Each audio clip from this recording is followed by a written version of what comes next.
Sud Radio Berkov dans tous ses états. Le face-à-face. Et jusqu'à 13h, nous sommes avec Jean-Paul Briguelli, enseignant et essayiste français, qui avait publié, souvenez-vous, il y a quelques nombres d'années, cet ouvrage, La fabrique du crétin, et il fait une réédition cette fois de cet ouvrage qui avait énormément fait parler vers l'apocalypse scolaire, et le sous-titre aux éditions L'Archipel. Bonjour monsieur Briguelli. Bonjour. Alors il avait fait parler comment 150 000 exemplaires vendus, c'est en 2005. C'est en 2005. Alors précisons, c'est pas une réédition, c'est la suite. C'est comme dans Les Trois Mousquetaires, vous savez. 20 ans après. Tome 1, Les Ferrets de la Reine. Tome 2, La Vengeance de Milady. Ouais. Bon, et bien là, on est sur le tome 2 et dernier d'ailleurs, parce que les affaires sont closes après ça. C'est l'état présent et ultime d'ailleurs du système scolaire porté à sa plus haute perfection. Alors justement, Jean-Paul Briguelli, parlons-en. Donc, je rappelle 45 ans d'enseignement, 45 ans d'éducation nationale. Vous racontez comment vous rendez votre tablier, mais après avoir fait tout ce que vous avez fait, et on va en parler vraiment, et c'est passionnant de dire ce que doit être l'enseignement, ce que vous avez fait, un certain nombre de vos collègues aussi. Je dirais que pour moi, c'est ça, les hussards noirs de la République, même s'ils ne sont pas habillés en noir. Mais la question que je voudrais vous poser, est-ce que depuis 15 ans, le crétinisme a augmenté de façon ou exponentielle ou géométrique ? Exponentielle, naturellement pas. Il a augmenté. On a actuellement sur les bancs de l'école la génération Z. C'est Z comme 0. Vous voyez, Mais c'est à ce point vraiment ? Oui, c'est terrifiant. Mais qu'on soit bien d'accord, je le dis surtout à tous nos auditeurs qui trouvent que le niveau baisse, etc., etc., etc. Croyez-moi, ça a été pensé, ça a été voulu de très longue date, pas par des individus, mais par le système lui-même qui avait besoin de ce type d'école. Eh bien là, voilà. Pourquoi il avait besoin de ce type d'école ? Alors, je vous renvoie. Alors, vous avez d'un côté des preuves directes. Les preuves directes, c'est la conférence de Lisbonne en 2000, 99-2000, qui détermine qu'il faut 90% de gens à culture nulle et 10% de cadres. C'est écrit noir sur blanc. Comme ça, c'est écrit 90%, oui, il faut raconter. 90% de consommateurs. Consommateur, vous savez bien, est un mot qui commence mal, à tout point de vue. Certes. Et pour que ce soit énoncé en 2000, il fallait que ce soit sur les rails bien avant. Bien avant. Donc je suis remonté aussi loin que j'ai pu. L'apocalypse a commencé, c'est une apocalypse lente, ça se fait pas, c'est pas un tsunami. Ça a commencé 63-64. Sous De Gaulle. De Gaulle s'en fichait de l'école. De Gaulle pensait que ça avait continué comme dans sa jeunesse, quand il était dans des écoles privées religieuses dans l'Est de la France. Avec l'uniforme, etc. Voilà. Ouais. Lui s'occupait du régalien, etc. Pendant ce temps, il y avait des ministres. Alors, j'imagine que vous êtes allé au ministère de l'Éducation nationale, vous avez cet escalier avec toutes les photos des ministres, vous regardez, vous en connaissez une dizaine. Une dizaine, je vous assure.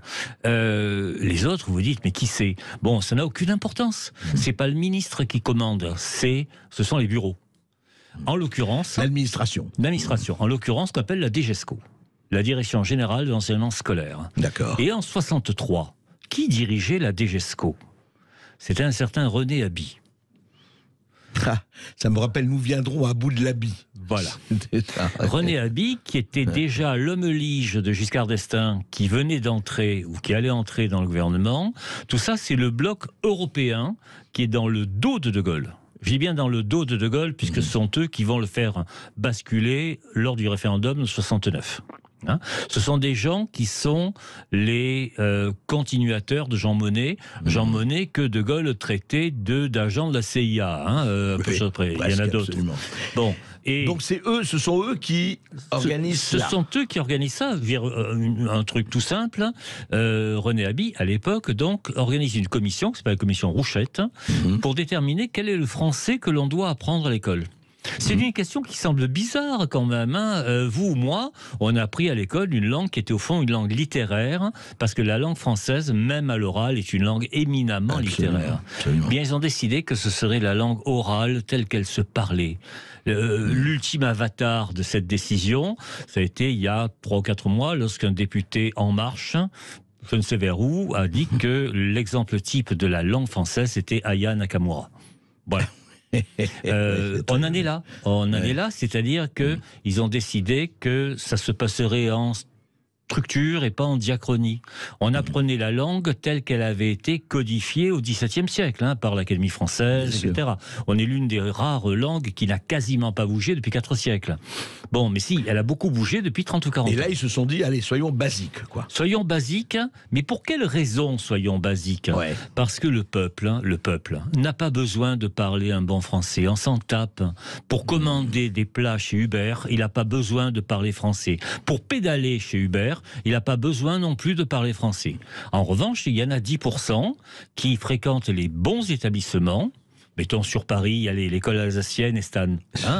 L'école bilingue, etc. Voilà. Et quelques très grands lycées publics, dès qu'on touche à leurs privilèges, ils se mettent à hurler partout. Eux se reproduisent. Et je peux vous dire que des élites qui s'auto-reproduisent, il n'y a que dans ce domaine qu'on en voit. Je veux dire, la nature, elle produit des élites n'importe où. Oui, pas que dans ce domaine. Voilà. Enfin, je veux dire, ils pratiquent l'entre-soi, les Ménines de Velázquez. C'est l'entre-soi. Et le problème même, c'est que ce n'est plus une aristocratie, c'est une oligarchie. Et c'est tout à fait différent. On est actuellement en 1788, mais grâce aux médias, alors pas vous, mais grâce aux médias, ça va perdurer encore pendant un certain temps. Et donc, ce que vous dites, c'est que ce programme, en fait, c'est très intéressant, il faut rappeler ça, effectivement, et vous en parlez dans votre livre, Jean-Paul, dans vos livres d'ailleurs, Jean-Paul, sur la fabrique du crétin. C'est-à-dire, en fait, on l'a sciemment voulu en se disant, voilà, il y a une partie de la population, on n'a pas besoin de s'occuper d'elle, qu'elle arrive à manger et se fournir, effectivement, chez tel ou tel, ça suffit. Et puis l'élite, c'est nous, on va la fabriquer et l'auto-perpétuer. Et on va lui donner le RSA, le RMI, le salaire universel, un canapé, une télécommande et des pizzas surgelées. Et donc, à l'école, ça a été appliqué comment ça ? Et à l'école, ça a été appliqué au moment où le même René Haby se retrouve ministre de l'Éducation en 1974. D'accord. Et là, ils arrivent au pouvoir, ils y sont, et dans les mois qui suivent, ils sortent 2 décrets. 2 décrets qui se suivent à 3 mois d'intervalle. Le premier, c'est ce qu'on appelle le collège unique. C'est-à-dire que tous les enfants, quel que soit leur niveau, se retrouvent tous ensemble en 6e. Et 3 mois plus tard, le rapprochement des immigrés et de leurs familles. Regroupement familial. Oui. Ce que l'on a fabriqués, ce sont des classes dont le niveau allait forcément baisser, puisqu'on allait y intégrer, enfin, c'est pas du tout de leur faute, qu'on soit bien clair, on allait y intégrer des gosses qui ne parlaient presque pas français. C'est ça. Et on s'aligne sur le plus malhabile, vous le dites dans votre livre. On s'aligne forcément, sinon on le largue immédiatement. Si un certain nombre d'élèves n'arrivent pas à sauter, on baisse la corde. En quelque sorte. Et on a fait ça en permanence. Alors, je le dis aux parents, aux grands-parents, vous êtes réjouis lorsque votre enfant, l'année dernière ou l'année d'avant, a eu le bac. C'est pas terrible quand même d'avoir eu le bac là, 98,5%. Même Poutine n'a pas osé, vous voyez, avoir un score pareil. Et, et puis on leur dit aux enseignants, haussez la note. On a des consignes absolues pour ne mettre aucune note en dessous de 8 et pour remonter les moyennes en commission au moment du bac. Voilà. Consignes officielles. Ce sont des consignes tout à fait officielles. Elles étaient officieuses vers la fin des années 90. Elles sont officielles depuis plusieurs années maintenant. On compare les résultats des différents centres d'examen et on s'aligne sur celui qui note le mieux. Et comme chacun tient à être celui qui note le mieux, vous savez, il y a quand même beaucoup de lèche-cul dans ce domaine. Comme dans d'autres. Tout le monde dit, dans mon centre, 15 de moyenne, tant de mentions très bien, etc. Je vous le dis en vérité, les mentions très bien d'aujourd'hui ne valent rien. On le sait parce qu'on les voit arriver en classe prépa scientifique, par exemple. Ils avaient 21 sur 20 de moyenne, si, je vous assure. C'est vrai, ça existe. Hein, on peut avoir le bac avec plus de 20 de moyenne. Mais on a que des génies. On se retrouve juste, c'est lumineux ce que vous racontez, Jean-Paul Cribelli. On se retrouve après une petite pause. À tout de suite. Ici Sud Radio. Les Français parlent au français. Les carottes sont cuites. Les carottes sont cuites. Sud Radio Berkov dans tous ses états. 45 ans d'enseignement, 4500 élèves, c'est Jean-Paul Briguelli. Le nouveau tome, le tome 2, en fait, de La Fabrique du Crétin, qui vient de paraître aux éditions de l'Archipel. Et effectivement, beaucoup de choses. Et on a commencé à parler de la manière dont ce système s'est mis en place. C'est intéressant parce que on ne comprend rien. C'est comme pour la guerre, c'est comme pour le reste, si on ne remet pas en perspective les choses. Et Jean-Paul Briguelli, vous dites que, au fond, les politiques, dans leur souci d'araser tout ça, de banaliser, d'aseptiser, de sous-vider, ont rencontré les pédagogues, ont formé les pédagogues. Qu'est-ce qui s'est passé? En fait, les libéraux, néolibéraux qui investissent le champ politique au milieu des années 70, hein, en gros, entre les deux chocs pétroliers, peu de choses près, avaient besoin d'auxiliaires pédagogiques. Ils ont donc trouvé des libertaires dans le bloc qui arrivait de gauche, les jeunesses ouvrières chrétiennes, etc. D'accord. 68 ardes un peu que des 68 ards, des vrais. Il n'y a pas plus collabo que les 68 ards, en fait. Hein, et qui leur ont fourni les armes pédagogiques pour arriver à leur fin. Comment ça marche, les armes pédagogiques? Eh bien, l'enseignement tel que nous l'avons connu, André Berkoff, c'était un enseignement vertical. On se taisait, quand on se taisait pas d'ailleurs, on en prenait sur le bout des doigts, et on recevait un enseignement. Terminé. Maintenant, ça se passe de façon horizontale, on discute ensemble, et c'est à l'élève de construire ses propres savoirs. L'enfant roi. Réforme oui. Jospin, 1989. Pareil, lorsqu'on sort une loi, c'est que les conditions sont déjà en place pour que cette loi fonctionne. Bon, qu'est-ce que ça veut dire construisent leur propre savoir?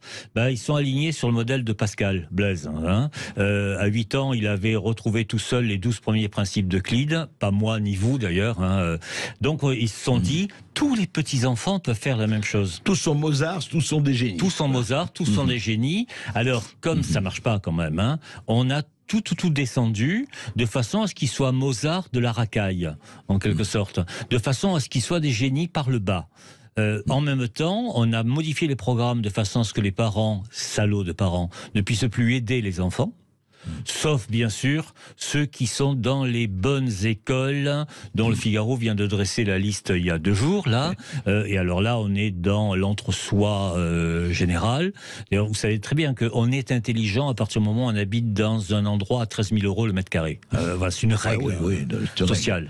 C'est la moindre des choses, oui. Les pédagogues, donc, ont créé les conditions, et puis surtout, ils ont inventé un système de formation des maîtres qui s'est installé à partir de 1991, toujours Jospin au pouvoir. Les IEFM, les SP, les NSPE, ce sont les mêmes qui sont en permanence et dont l'idée générale est d'empêcher véritablement une transmission des savoirs. Il s'agit de faire éclore les compétences. Et le jeu entre compétences... Mais le savoir n'a plus lieu d'être, la transmission. D'ailleurs, à côté de savoir, maintenant, on met des mots. Il y a savoir-faire, il y a savoir-être, etc. Vous savez, c'est un peu comme l'amour. Quand on vous dit « je t'aime », bon, ça va, c'est bien. Si on vous dit « je t'aime bien »,« je t'aime beaucoup »,« je t'aime à la folie », c'est beaucoup moins satisfaisant. Eh bien, le savoir-être, c'est effectivement beaucoup moins satisfaisant que le savoir tout court. Parce que immédiatement, c'est au passage d'ailleurs, c'est dans le style collusion droite-gauche, les compétences, c'est Fillon, ministre de l'Éducation, qui les a mises en place. Hein. C'est-à-dire, les nullités parlent de nullités. Là, il faut être bien clair. Bon, le système avait trouvé Fillon, il est assez content, et puis si c'était pas assez, ils ont trouvé Vallaud-Belkacem par la suite. Alors là, le cataclysme était final. Et juste, qu'est-ce que vous dites de Blanquer, là, en un mot? Alors Blanquer, le malheureux, c'est Jekyll et Hyde, Blanquer. C'est-à-dire, d'un côté, il a de bonnes intentions. Par exemple, il distribue les fables de La Fontaine aux élèves qui sortent de CM2.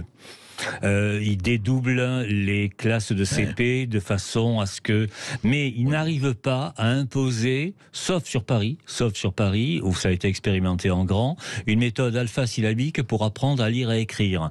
La responsable du SNUIPP, le principal syndicat de professeurs des écoles, dit il fait du caporalisme, etc. Espèce d'imbécile. C'est la seule méthode qui marche véritablement avec ceux qui n'ont pas de background culturel chez eux. Ouais. Voilà. C'est fou. Jean-Paul Brigelli, en tout cas, on va revenir là-dessus, en tout cas, dans les mois et dans les semaines à venir avec vous, parce que l'école, c'est fondamental, et ne pas comprendre qu'il faut remettre ça sur sa tête, comme Marx avait remis Hegel sur la tête, sans comparaison.